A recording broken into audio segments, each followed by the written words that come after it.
अस्सलाम वालेकुम नाज़रीन। पाकिस्तान की मारूफ अदाकारा आयज़ा खान, जिनका ड्रामा सीरियल मैं जो है बहुत ज़्यादा हिट जा रहा है, लोग बहुत ज़्यादा पसंद कर रहे हैं उनके काम को। वो एक वक्त में दो कैरेक्टर्स निभा रही हैं और बाखूबी निभा रही हैं। उन्हें जब हीरोइन का किरदार निभाना होता है तो वो हमें हीरोइन नज़र आ रही होती हैं, जहाँ वो विलन होती हैं तो वो विलन नज़र आ रही होती हैं। इस ड्रामे की अगर बात की जाए तो इसके पहले एपिसोड को जब देखा गया तो उसमें जब इनको तलाक होती है, यानी कि तलाक के कागजात इनके पास आते हैं सामने, तो ये जुनूनी टाइप दिखाई गई हैं कि ये हीरो के घर पहुंच जाती हैं और कहती हैं कि कहाँ है वो, उसको बाहर निकालो, यानी कि तहलका मचा देती हैं। इनके सर पर एक जो जुनून सवार होता है कि उसने मुझे तलाक कैसे दे दी है। अनापरस दिखाई हैं, जो कि इन्होंने अपने कैरेक्टर को बहुत ही ज़बरदस्त निभाया। उस सीन को देखते हुए तो हम दंग रह गए थे कि ये आयज़ा खान है, यकीन नहीं आ रहा था।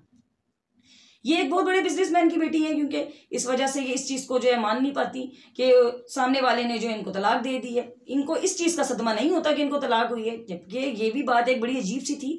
बच्चियों की जब तलाक होती है वो तो रोती पिटती हैं और सदमे में से बाहर आने में उनको टाइम लग जाता है, लेकिन यहाँ पर जो है एक अलग ही चीज़ दिखाई गई, क्योंकि वो जुनूनी थी। तो मैं का कैरेक्टर जो है उन्होंने बाखूबी निभाया। उनके एक्स हस्बैंड जब उनको चैलेंज करते हैं और वो दूसरी शादी करती हैं, तो ये चैलेंज की बिना पर शादी तो हो गई, आगे जाके उनको मोहब्बत हो गई। अब मोहब्बत जब हो गई तो उनको विलन का किरदार भी निभाना है और हीरोइन का भी, और वो दोनों बाखूबी निभा रही हैं। यानी कि एक पागलपन, एक संजीदगी और एक विलन, ये तीनों कैरेक्टर जो है एक वक्त में निभाना, ये बहुत बड़ी बात है जो आयज़ा खान इस ड्रामे में बाखूबी निभा रही हैं। अगर मैं बात करूँ मेरे पास तुम हो की, तो उस ड्रामे में जो है उन्हें जो किरदार दिया गया वो लालची था, और हमें वो हर जगह पर वो दिखाई भी दी। और जहाँ पर उन्हें मासूम नज़र आना था, जैसे शुरू में, तो वो शुरू में मासूम भी नज़र आई। तो आयज़ा खान का खुद भी ये कहना था कि उस ड्रामे में जब उन्हें हुमायूं सईद के सामने डायलॉग्स बोलने होते थे, तो वो क्योंकि इतने बड़े एक्टर हैं, तो वो कहती हैं जब मैं उनके सामने बात कर रही होती थी, उनको आंखों की तरफ ही देखती थी, मैं डायलॉग भूल जाती थी। तो उनके साथ काम करना उनको बहुत अच्छा भी लगा। दूसरी बात ये, उस ड्रामे में उनको दानिश करके बात करनी थी और तू तड़ाक करनी थी, यानी कि बड़े फ्रैंकली जो है वो बात कर रही थी। तो ये चीज़ भी एक बड़ी अजीब सी थी, क्योंकि घर में वो आप जनाब से बात कर रही होती हैं। उनका कहना ये है कि मुझे बहुत परेशानी हुई, क्योंकि एक वक्त में मुझे दो किरदार अपने घर में ही निभाने पड़ रहे थे। वो इसलिए, एक मैं इंडस्ट्री में तू करके बात करती थी दानिश से, और जो मेरे अपने घर में दानिश है उनसे मुझे आप जनाब से बात करनी होती थी। तो मेरे लिए बड़ा मुश्किल था। शुरू में तो मैंने मना भी किया कि आप ये दानिश का जो नाम है ये चेंज कर दें, लेकिन डायरेक्टर का ये कहना था कि नहीं, ये नहीं चेंज हो सकता। तो कहने का मतलब है, जबकि उनके अपने हस्बैंड का नाम भी दानिश है, और एक ड्रामा ऐसा आ जाए कि अपने ही शोहर का नाम लेकर आपको वो ड्रामा जो है एज आ हीरोइन जो है निभाना है, तो मैं समझती हूँ कि बहुत मुश्किल तरीन काम है, जो कि आयज़ा खान ने बाखूबी निभाया। चुपके चुपके की मैं बात करूँ तो उसमें जो वो उस्ताद जी खाली बोलती थी, वो उस्ताद जी बोलना ही उनके मुँह से बहुत अच्छा लगता था। वो बड़ी क्यूट नज़र आई हमें, बहुत ही ज़बरदस्त उन्होंने उसमें भी काम किया। हालांकि दो बच्चों की वो वालदा हैं, लेकिन वो हमें कहीं पर भी नहीं लगी कि वो दो बच्चों की वालदा हैं। मैं समझती हूँ कि एक्टर वही है कि जो अपने किरदार को निभाए तो उसमें ढल जाए, हमें उसकी रियलिटी नज़र आए, जो कि आयज़ा खान में हमें हर जगह पे हमेशा नज़र आई है। वो जिस किरदार को भी निभा रही होती हैं, वो बड़ी मेहनत से काम करती हैं और बहुत ही ज़बरदस्त एक हाउसवाइफ भी हैं, एक बहुत अच्छी माँ भी हैं। यानी कि मैरिड लाइफ में जाने के बाद भी जो है, अगर वो शोबिस इंडस्ट्री में हमें नज़र आ रही हैं, तो आज तक हमने कोई इस तरह की बात नहीं सुनी कि उन मियाँ बीवी के दरमियान कोई इख्तलाफात हुए हों या वो अपने बच्चों की रिस्पॉन्सिबिलिटी सही तरीके से ना निभा रही हों। तो अगर मैं बात करूँ चांद और तारा की, तो उसमें वो एक डॉक्टर थी, और डॉक्टर कितने रिस्पॉन्सिबल होते हैं। आयज़ा खान ने उस कैरेक्टर को बाखूबी निभाया। वो बड़ा संजीदगी का कैरेक्टर था और वो हमें हर जगह पर संजीदा ही नज़र आई। और जिस तरह एक ख़ानदान को जोड़कर चलना चाहिए, वो चीज़ उन्होंने जो एक मैसेज उस ड्रामे में दिया, जिस तरीके से दिया, वो बहुत ही अच्छा था। जबकि वो अपने शोहर के साथ वो ड्रामा कर रही थी। तो जब आप किसी भी एक्टर पर ट्रोल करते हैं, जैसे कि आयज़ा खान के बारे में मैंने FB पर और इंस्टा पर कुछ पोस्ट पढ़ी कि उनके कैरेक्टर को सामने रखते हुए लोगों ने बहुत ज़्यादा ट्रोल किया कि शायद डायरेक्टर के पास पैसे कम थे, जो दो कैरेक्टर एक ही लड़की को निभाने का कह दिया है। तो ये आपके लिए बोलना बड़ा आसान है, जबकि ये निभाना बहुत मुश्किल है। आम जिंदगी में हम जो अपना एक किरदार माँ बहन या बेटी का निभा रहे होते हैं, हम वही सही तरह निभा दे तो बड़ी बात है। और कैमरे के सामने आकर एक वक्त में आपको मासूम भी बनना है, आपको पागलपन और जुनूनी भी दिखाना है, आपको विलन भी बनना है, आपको संजीदा भी रहना है। ये सब चीज़ें बोलना बड़ा आसान है, लेकिन करना बहुत मुश्किल। और आयज़ा खान जो है बहुत ही टैलेंटेड हैं। वो मैं इसलिए नहीं कह रही हूँ कि वो कोई बहुत बड़ी सेलिब्रिटी हैं, बल्कि वाकई में वो डिज़र्व करती हैं कि ये अल्फाज उनके लिए बोले जाएं कि उन्हें जो भी कैरेक्टर दिया गया वो बहुत ही खुश असलूबी से और बहुत ही ज़बरदस्त अंदाज में जो है निभाती हैं। दूसरी जानिब मैं बात करूंगी निम्रा और असद की। असद और निम्रा जो है व्लॉग्स बनाते रहे हैं और लोग इन्हें बहुत पसंद करते हैं। इनके व्लॉग्स जो है बड़े ही ज़बरदस्त होते हैं। असद जो है वो व्लॉग में अपनी ना सिर्फ अपनी वाइफ बल्कि अपनी पूरी फैमिली का जो इंट्रोडक्शन हमें करवाते हैं, इंट्रोड्यूस करवाते हैं हमें। लेकिन उनका मकसद को कभी भी कोई गलत मैसेज देना नहीं हुआ। अगर उन्होंने कोई फैमिली व्लॉग बनाया भी है तो बहुत ही क्यूट सा उनका व्लॉग होता है, जिसमें उनका माशाल्लाह से जो बेटा है क्यूट सा वो भी होता है और हमें बड़ा प्यारा भी लगता है।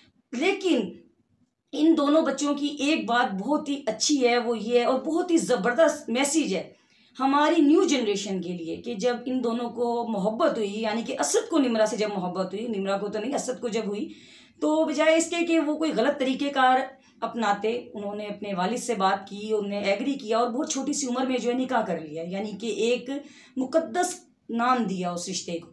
फिर उस रिश्ते को माशाल्लाह बहुत ही खूबसूरती से लेकर चलते आ रहे हैं, जो हम सब देख रहे होते हैं और अल्लाह पाक उनको ऐसे आगे भी खुश रखे। असद की जो एक और ज़बरदस्त अच्छी बात है वो ये है कि उसने एक हदीस सुनी जिसमें उसने देखा कि हमारे इस्लाम में जो है औरत को सामने लाना किस कदर जो है तनकीद का बाइस है और किस कदर इसकी मजम्मत है। तो उसने बजाय इसके कि वो दौलत को फोकियत दे, उसका कहना ये है कि मैं दौलत से पहले दीन को फोकियत देता हूँ कि मैंने मर के खुदा को भी जान देना है। लिहाजा अब जो मैं व्लॉग बनाऊंगा उसमें मेरा बच्चा तो होगा लेकिन मेरी बीवी नहीं होगी। ये भी उस बच्चे ने बहुत बड़ा काम किया है, क्योंकि आपने देखा होगा कि बहुत से टिकटॉकर्स या व्लॉगर्स जो हैं वो पब्लिसिटी के लिए जो है बड़े बड़े उल्टे सीधे काम भी करते हैं, मतलब उन्हें फेमस होना होता है। लेकिन ये बच्चा इतना जो है सिंसियर है अपने काम के साथ और इतना ये सच्चा है कि इसने हमें पहले बता दिया कि अब जो आप मेरा व्लॉग देखेंगे उसमें मेरी बीवी नहीं होगी, क्योंकि उसको लालच नहीं है। अगर वो कोई व्लॉग बना रहा था तो वो बिल्कुल ईमानदारी से बना रहा था, यानी कि वो अपनी एक पर्सनल लाइफ हमसे शेयर करता था। और मैं नहीं समझती कि उसके कभी भी किसी व्लॉग में कोई ऐसी चीज़ मैंने देखी हो जिस पर तनकीद की जाए। तो इस बच्चे ने एक बहुत ही ज़बरदस्त मैसेज दिया है उन लोगों को जो पैसे को वैल्यू देते हैं। दूसरी जानिब मैं बात करूंगी फरियाल की, जिन्होंने फिल्म बकरी में काम किया। इस फिल्म को जो है बाहर के ममालिक में बहुत ज़्यादा सराहा गया है, बहुत ज़्यादा पसंद किया जा रहा है, लेकिन मुझे समझ में ये नहीं आता कि क्यों किया जा रहा है। ये फिल्म जो है ये एजुकेशन से रिलेटेड है। शुरू में जो है टीचर होती हैं, वो अपने घर में बच्चों को पढ़ाती हैं, बड़ी सादा दिखाई हैं, बहुत ही क्यूट लग रही हैं वो वहाँ पर, बहुत प्यारी लग रही हैं। मैं कहूँगी फरियाल अगर खुद भी ये फिल्म देखें तो वो कंपैरिजन करें अपना कि जो स्टार्टिंग में उनका करेक्टर है और आगे जाकर जो है तो वो कितना अजीब सा है। लोग जो लोग ट्रोल कर रहे हैं मैं समझती हूँ वो ठीक कर रहे हैं, क्योंकि आप पाकिस्तानी हैं, एक मुस्लिम है और आपका ये भी कहना है कि आपने ये जो फिल्म बनाई है ये आपके साबका शोहर के लिए है। तो उससे तो फिर ये लगता है कि शायद आपकी जो ज़िंदगी है, मैरिड लाइफ की ज़िंदगी, शायद वो अच्छी नहीं गुजरी थी जो आप अपने एक्स हस्बैंड को ये मैसेज देना चाह रही हैं, तो ये भी गलत है। अगर एजुकेशन से रिलेटेड ये फिल्म बनी भी है तो सिस्टर जैफ की मैं बात करूँगी। ये हमारे पास एक रिसेंटली जो है एक मिसाल है जिनको नेशनल अवार्ड मिला कि वो एक छोटे से घर में बरामदे के अंदर चंद बच्चों को पढ़ा कर जो है उन्होंने कढ़ाई भी की और फिर उन्हें पहले तो बच्चों को पढ़ाती थी, फिर उसके बाद जब उन्होंने कढ़ाई की और बच्चों को पढ़ाती रही, अपनी स्टडी को कंटिन्यू रखा, तो उन्होंने पहले एक स्कूल तामीर किया। करते करते आज वो जो है सिस्टर जैफ एक उनका एक नाम है, उनका एक मुकाम है, वो जो है फलाह बहबूद के लिए काम करती हैं। कितने उन्होंने स्कूल बना लिए।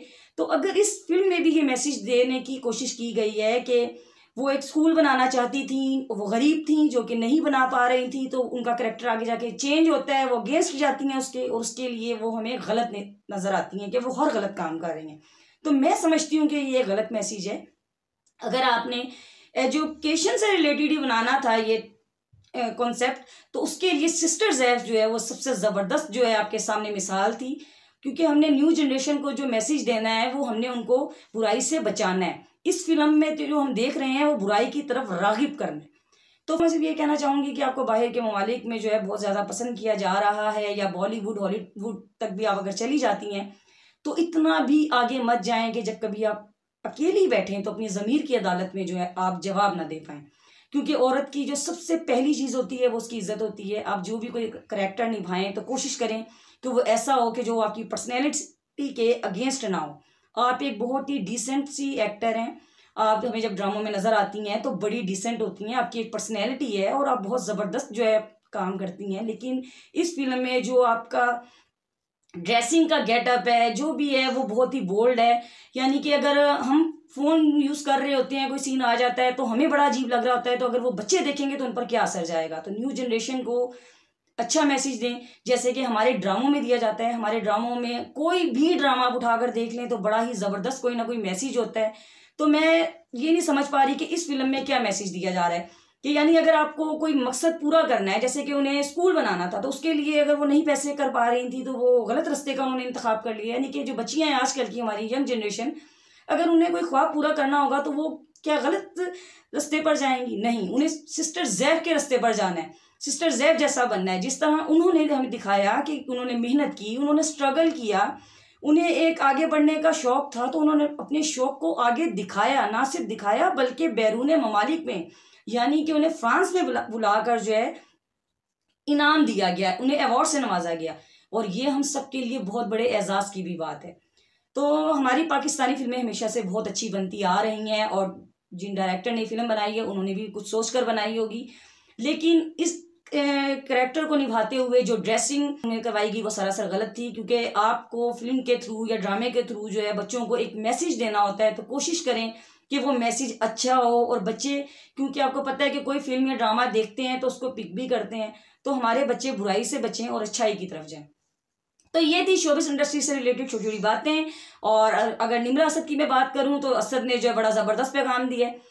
असद का ये कहना है कि मेरी नज़र में दौलत कोई वैल्यू नहीं रखती है, मेरी नज़र में जो है दीन वैल्यू रखता है। मतलब एक बच्चा, 9 उम्र बच्चा जो है वो हमें एक मैसेज दे रहा है, इतना ज़बरदस्त मैसेज दे रहा है कि उसने ये परवाह नहीं की कि उसका चैनल जो है बंद हो जाएगा, लोग उसको देखना छोड़ देंगे।